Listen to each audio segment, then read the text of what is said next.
my pleasure to introduce Secretary of Labor Tom Perez. Tom Perez came to the Department of Labor after serving as Assistant Attorney General for Civil Rights at the Department of Justice and Director of the Office of Civil Rights at the U.S. Department of Health and Human Services, as well as the counselor for the late Senator Ted Kennedy. Tom has also served the people of Maryland, where I live, as the first Latino elected to the Montgomery County Council and was Secretary of Maryland's Department of Labor, Licensing and Regulation. I think most of you know by now that USCIF has had the honor to work closely with the Department of Labor over the past year to rescind the 2008 ERISA guidance on economically targeted investments, or what is more currently known as the ESG guidance. I also suspect that both the Secretary and I had no idea that our careers would include such frequent mentions of ERISA, but these are the gifts that life gives you. We continue to work together to ensure that this guidance leads to a pickup in pension plans utilizing ESG strategies. The Secretary has led this effort with passion and commitment, but I would be remiss if I didn't also mention the fantastic team at the Department of Labor who helped steer the ship, particularly Deputy Assistant Secretary Judy Morris, who is on vacation in Italy and not here. But we say this for her so that the Secretary can tell her we said wonderful things about her when he goes back. So thank you so much, Mr. Secretary, for this important work. Before I close, though, a few important personal facts. Tom is an avid runner and athlete and coaches basketball and baseball. He credits his unrelenting optimism to being a lifelong Buffalo Bills fan. And to that, I can only say, as a former Chicagoan, go Cubbies, because those Cubs really do have a World Series chance this year. Please join me in welcoming Secretary Tom Perez.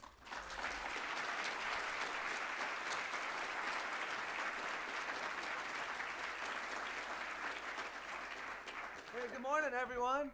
Good morning. It's great to be here. Lisa, thank you for your kind remarks. As a Buffalo Bills fan, our mantra is every year, false hope is better than no hope at all. So I like to go by that. I'm also a Boston Red Sox fan, so we're there we go. We got some good New Englanders there. And, I remember where I was when the ball went between Buckner's legs. I remember where I was when Norwood went wide right. I guess I remember where I was on my wedding day and when my kids were born, all the seminal events of one's life. So it's great to be here. And Lisa and everybody, thank you for the work you're doing. I mean, what you're doing here, simply stated, is helping to make sure capitalism works for everybody.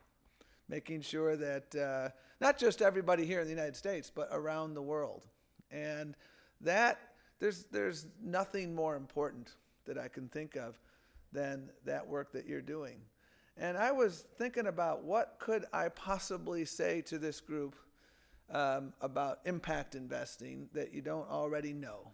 And I want to talk a little bit about what we've been doing in that space, but I really want to talk not only about that, but also about the broader challenges that I see domestically and globally, and why what you do day in and day out is so critically important, and why your engagement, not only in impacting investment, but in a range of related issues that are all about that North Star of shared prosperity, making sure that the economy works for everyone. Because you know what?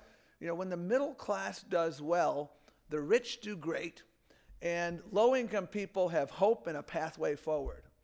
And that is what it's all about. That's why I wake up every day asking the question, how can I strengthen and grow the middle class in America and help to strengthen and grow the middle class around the world?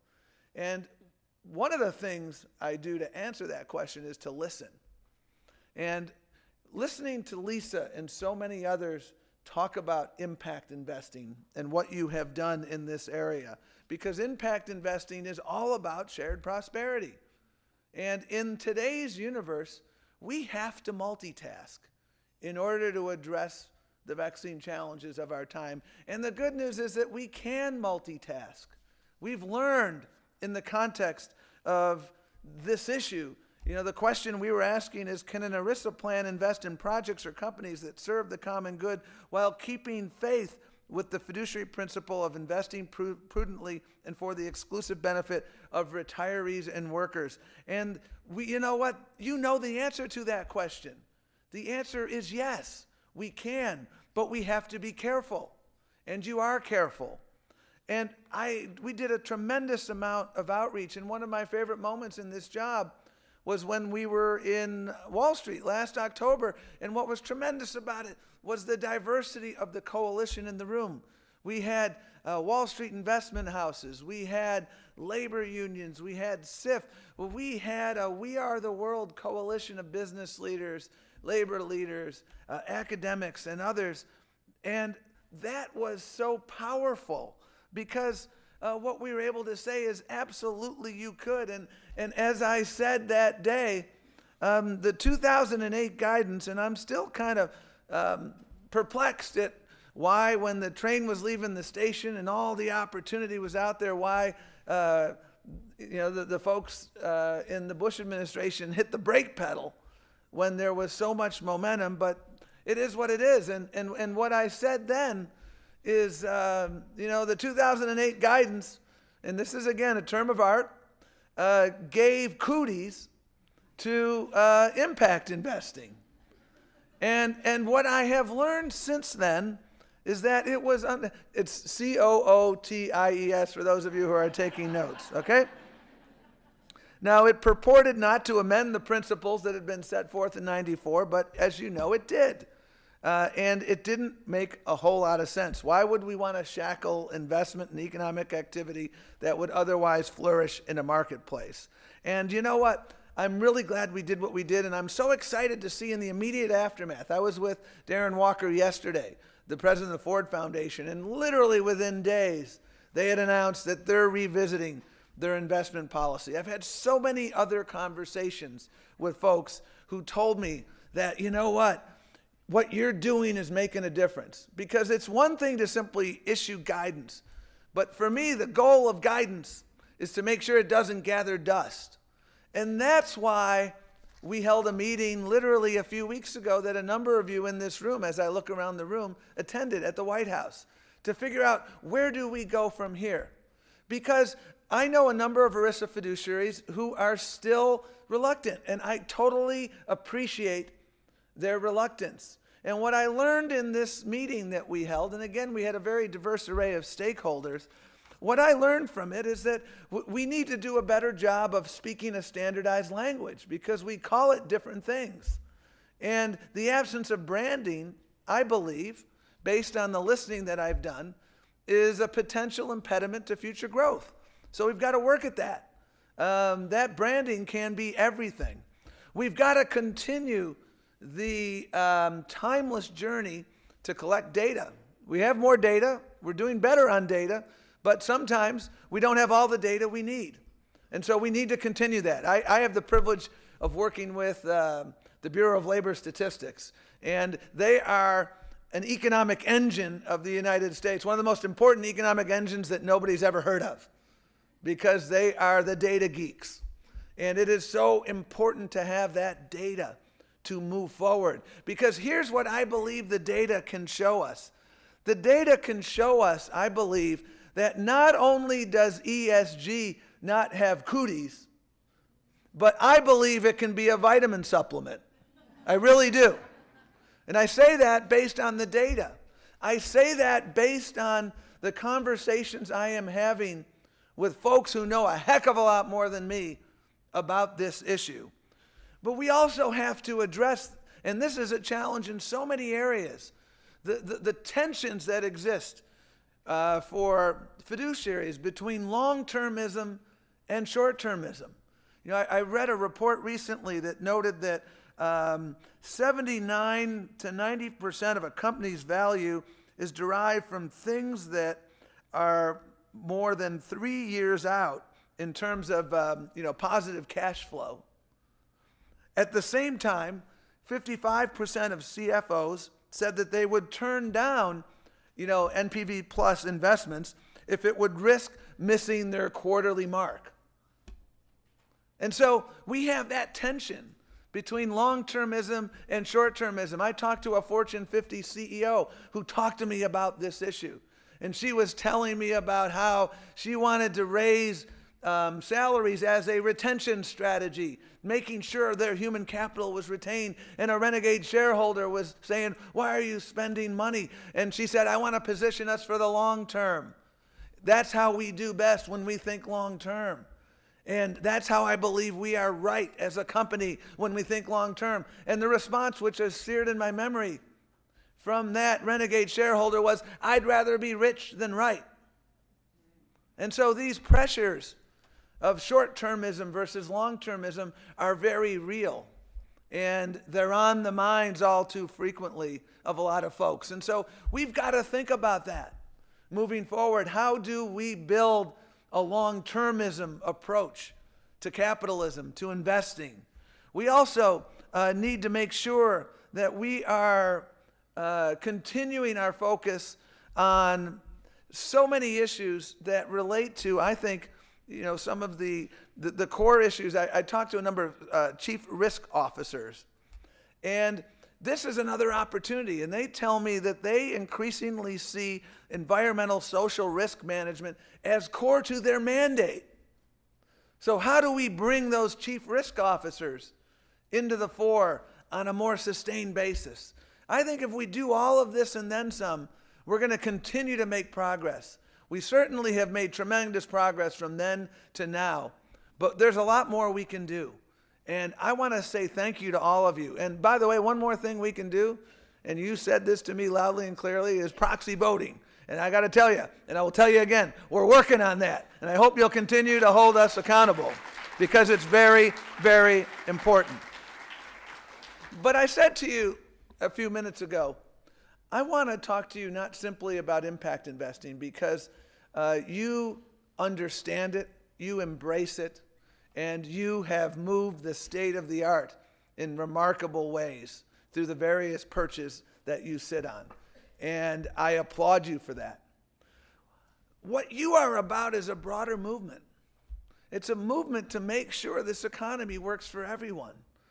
And I feel like the luckiest person on the face of the earth, no disrespect to Lou Gehrig, because every day as the Secretary of Labor, we are all about expanding opportunity.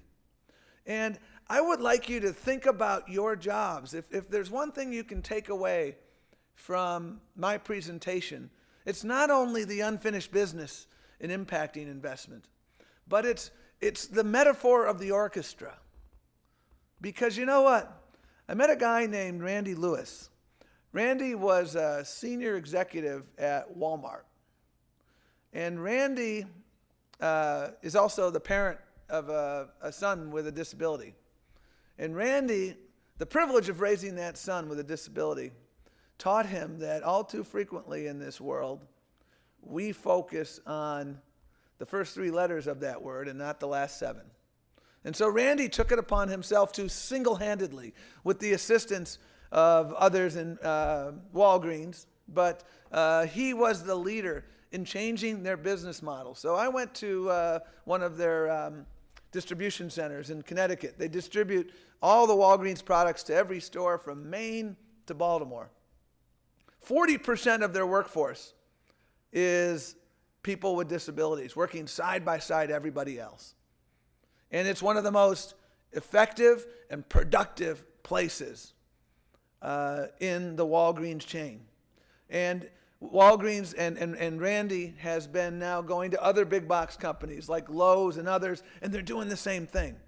Because America works best when everyone has a chance and when we field a full team. And what Randy said to me is, Tom, we may play different instruments. I'm in corporate America, you are in government, but we're part of the same orchestra. And that's the orchestra of opportunity. You're also in that orchestra. And it's important to see where opportunity has come, where we are now, and where opportunity gaps persist. Because there are two or three undeniable truths right now in America. Number one is, when this president took office, we inherited the worst mess of our lives. 800,000 jobs a month were being lost in the months before he took office. Over 2.4 million jobs were lost. The unemployment rate was heading toward 10 million. 7 job seekers roughly for every job opening. The auto industry was on life support, and there were some who said, pull the plug. Look where we are now. We now have unemployment at 5%. We've had 74 consecutive months of private sector job growth to the tune of 14.5 million jobs. We had the best year for auto production last year, capping a 6-year period. That's the best 6-year period since the post-World War II era. We have 1.4 job seekers for every job opening instead of 7 job seekers. We have 5.8 million job openings right now. See, I actually read that BLS data because it really does tell an important story. And I see it in all the people I meet. I see it in the eyes of Catherine Hackett, a woman I met during the depths of the Great Recession. When I met her, she's a single mother of 2. Both of her sons are serving with distinction in the armed forces. And when I met her, she had lost her job and she had lost her dignity and she had lost, in her words, her spirit. She lived in Connecticut, lives in Connecticut. She kept the temperature at her house at 55 because she couldn't pay the heat. So she had to do that and wear a coat at night. She had walked into work one day and was told your services are no longer needed. And she was one of the long-term unemployed, but for the grace of God, could have been any of us, my friends. And you know what? With a little bit of help and her doggedness and partnership, I refer to the Department of Labor as Match.com, okay? We match job seekers who want to punch their ticket to the middle class with businesses who want to grow using the secret sauce of training in our partnerships with community college and other trade unions and others who provide important and critical training. And now she's back on her feet. Not only is she back on her feet, she's been promoted already. And I visited with Governor Malloy, her employer, and who she says she is one of the most productive employers in our workforce. So it's not only the numbers that are telling us we're moving in the right direction, but it's the stories that I see of people. It's the story of a long-haul truck driver that I met in Tennessee who had hepatitis C. Ward is his name. He had hepatitis C. He lost his job because his health was failing. He forgot to get COBRA. He didn't forget. He couldn't afford it. And so he had no insurance until he was able to get on the ACA for just a few dollars a month. On March 1st of 2015, he got covered. On March 15th, he had a liver transplant. Saved his life. And what he told me when I asked him, what do you want to do now that you're getting your health back, Ward? He said one simple thing. He and so many others that I talked to, he said, I want to work again. I want to be a taxpayer. I want a job. And I've seen that from so many people who've benefited from the Affordable Care Act, which has allowed so many more people to get access to that job, which has allowed folks to be unlocked from that job that they were doing. Like my best friend, the father of 2 kids with special needs. He had worked as an engineer in this company for 15 years because he needed the health care because his kids' needs were so great. And with the unlocking of Job Lock, he was able to work his own business as a consultant, work less, make more, be a better dad. Because he was more involved and he had the safety net of health insurance that he could access. This is the progress of America. But at the same time, I said there was one truth, which is we inherited a mess, we've come a long way, but it is equally true, folks, that we've got a long way to go. And the unfinished business of this recovery is that of shared prosperity, making sure that this economy works for everyone and not just a few at the top, making sure there are ladders of opportunity for everyone who works hard and plays by the rules. And we see it in the data as well. We're doing a little better on wage growth this year, but we still have way too many people who haven't had a meaningful raise in years. We still have too many people on the sidelines. We have slack in this labor market. We can go even further, even though we have made progress.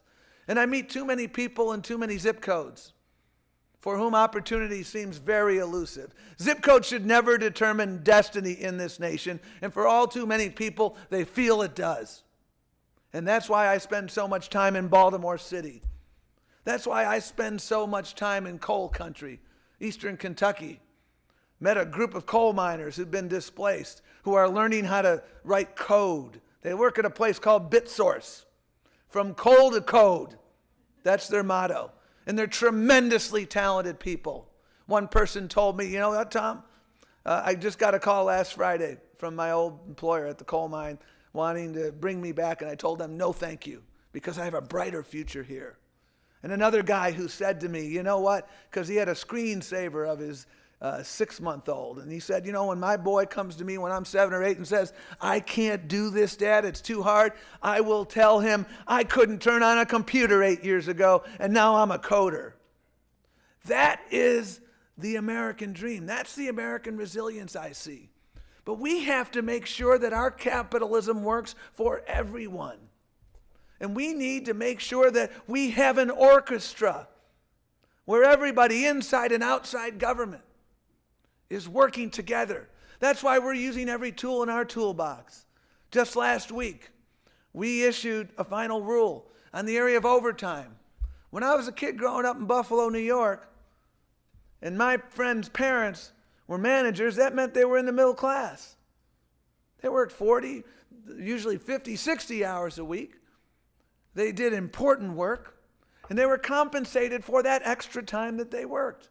And that enabled them to have a roof over their head, to feed their family, to save a little bit for retirement, and live a middle-class life. Middle-class jobs should pay middle-class wages.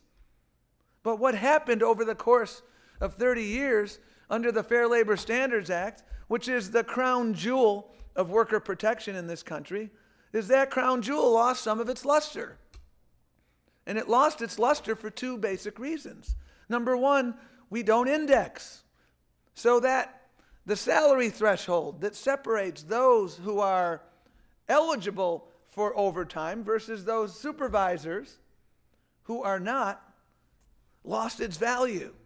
If you had go into the time capsule to the Ford administration, if you had taken the threshold that existed in 1975 and simply indexed it for inflation, the salary threshold would be $57,000 a year for managers. It is currently $23,000.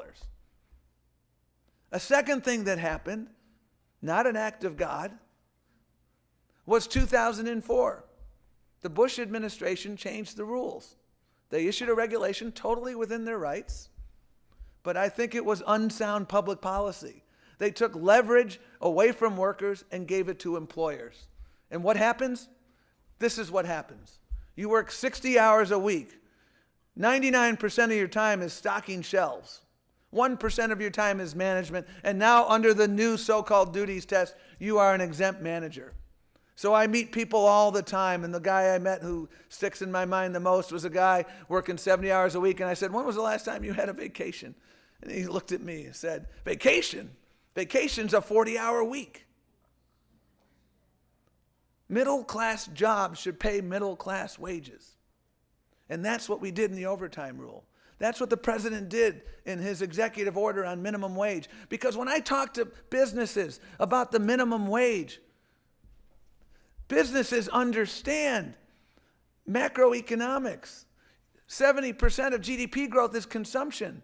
And when I ask, what can I do to help? What do you need? One of the most frequent answers I get, I need more customers. When you're making $7.25 an hour, you can't buy anything because you don't have enough money. And the Fair Labor Standards Act, that crown jewel I was talking about, stands for the proposition that nobody who works a full-time job in this country should have to live in poverty. That's what it stands for, my friends. And what you're doing is making sure we're giving meaning to that.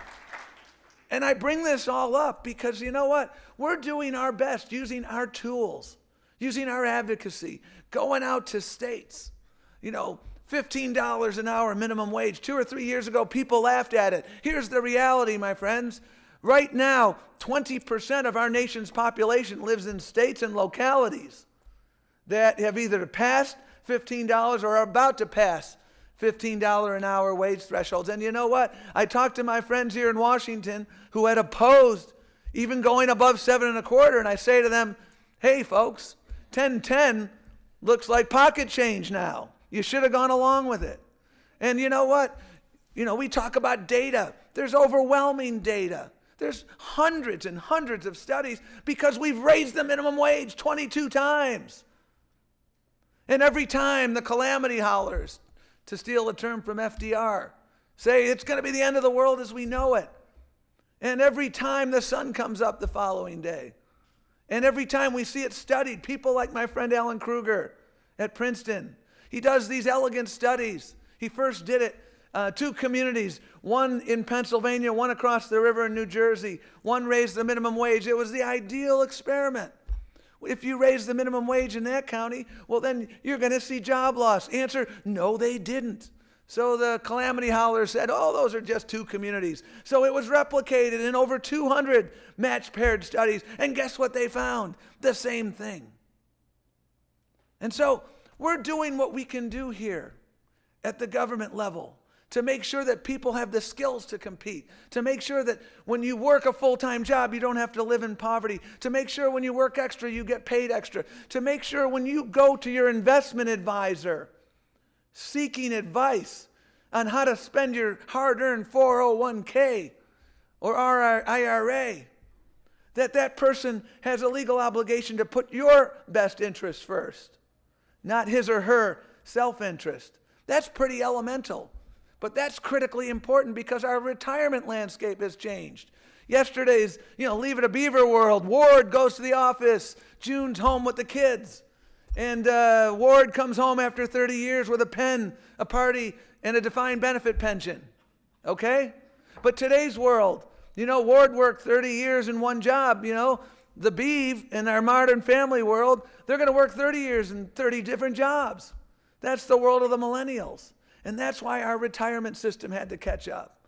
So I bring all this up because we are doing our best, using our regulatory tools, using our impact and guidance tools to make sure we strengthen and fortify the middle class, providing those ladders of opportunity. But I will be the first to acknowledge that government alone can't do it. And that is why we can't get everything done, is what I'm saying.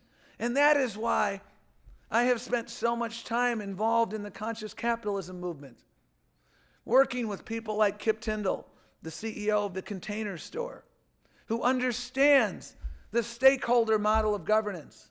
I'm a lawyer, but I travel less and less to law schools, more and more to business schools, because I want to train and talk to tomorrow's business leaders about the fact that impact investing is, like I said before, not only something that is a remarkable thing to do, but it's the right thing to do, and it's a smart thing to do, and it is consistent with your fiduciary obligations. And so I go to places like MIT and Duke and Fuqua and elsewhere, talking about the importance of the stakeholder model of governance, because the emerging data is overwhelming. That when you have a stakeholder model of governance, that is to say, shareholders are best served when all stakeholders are well served. That is the key to shared prosperity. It's a false choice to suggest that I either take care of my workers, or I take care of my customers, or I take care of my shareholders, or I take care of my supply chain. That is a false choice. I spent some time recently with the United Farm Workers and with senior executives from Whole Foods and Costco out in California at a strawberry farm, part of what's called the Equitable Food Initiative. It's a simple initiative that is so remarkable because when you go to Costco, you can have, and by the way, I wish to heck, I'm Tom Buy High, Sell Low Perez.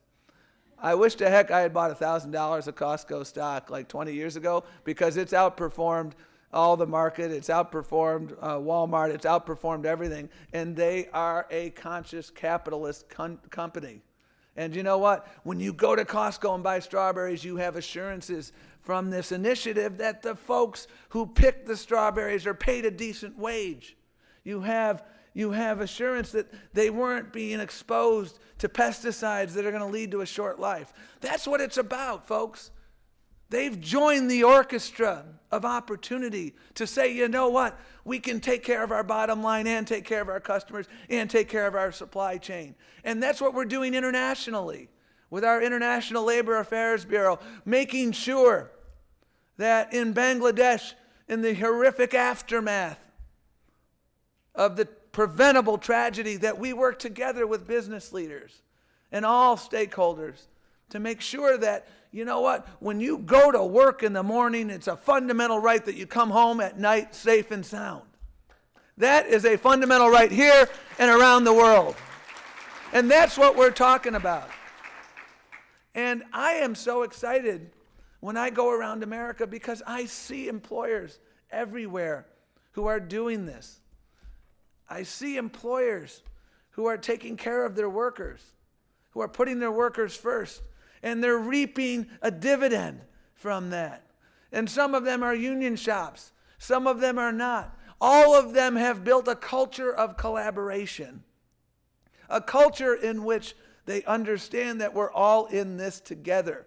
We all succeed only when we all succeed. We've got a lot of global headwinds right now, my friends. We've got a lot. You look around the world, we are more interdependent as a planet than ever before. Your work is more helpful than ever before. And the challenge right now globally is how can we make sure that our timeless values that we have in this country of inclusion and opportunity, shared prosperity as our North Star, remain those timeless values? Because there are undeniably some who don't agree with what I've said. They believe that if you blow out your neighbor's candle, it'll make your candle shine brighter. There are some who believe that the Gilded Age was a golden age. They want unregulated capitalism is the best way to go. I disagree. I disagree fundamentally. I think capitalism can work for everyone. I think the work you're doing on impact investing is making that case that capitalism can work for everyone. I mean, I meet people who, I've encountered situations where, people, that school teacher has a pension. And, some people are struggling and they don't have a pension. And there are some who are saying, well, the remedy to that is to make sure we take away that teacher's pensions so you are on a level playing field. Well, I've got another idea. Why don't we work to make sure you have a pension? By building an America that works for everyone, an America where everybody can have access to retirement security. If you work hard, you can have those pillars of middle-class security, a roof over your head, health care for you and your family, retirement security, all of those things. I think we can do it. I see it being done by conscious capitalists across the country. But I need your help. You're already in this orchestra of opportunity, working on this critical issue of making sure that we reject this false choice in your space. But I also need you to be involved more broadly in this orchestra, because the best ambassadors for us on so many things, whether it's minimum wage, whether it's immigration reform, whether it's all of these issues that are the unfinished business of this recovery, we do better when we have a broader coalition. You've been part of that coalition. We need you to get those instruments out. We need you to play them. We need you to play them loudly.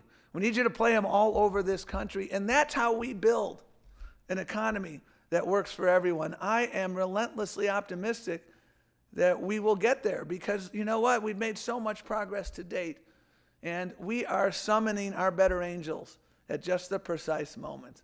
It's been an unmitigated pleasure to work for this president and see the progress he has made. And you know what? I got 241 days till the weekend. And I don't count those days, but I do make every day count. And those 241 days, among the things we're going to make count are proxy voting, okay? And we're going to continue to make sure that we build inclusive capitalism, capitalism that works for everyone. You have been part of that in your world of impact investing. We have more work to do there, but we have more work to do everywhere else. So don't simply play the instruments in the context of your impact investing. Please play the instruments in the context of the need for paid leave in this country, in the context of the need to meet the demands of so many parents I know whose child care bills exceed their rent. We can do better than that as a nation, and I'm confident with your help we will. So thank you for having me. Thank you for all the work you do. Keep educating us. Keep holding us accountable. Thank you very much, Lisa.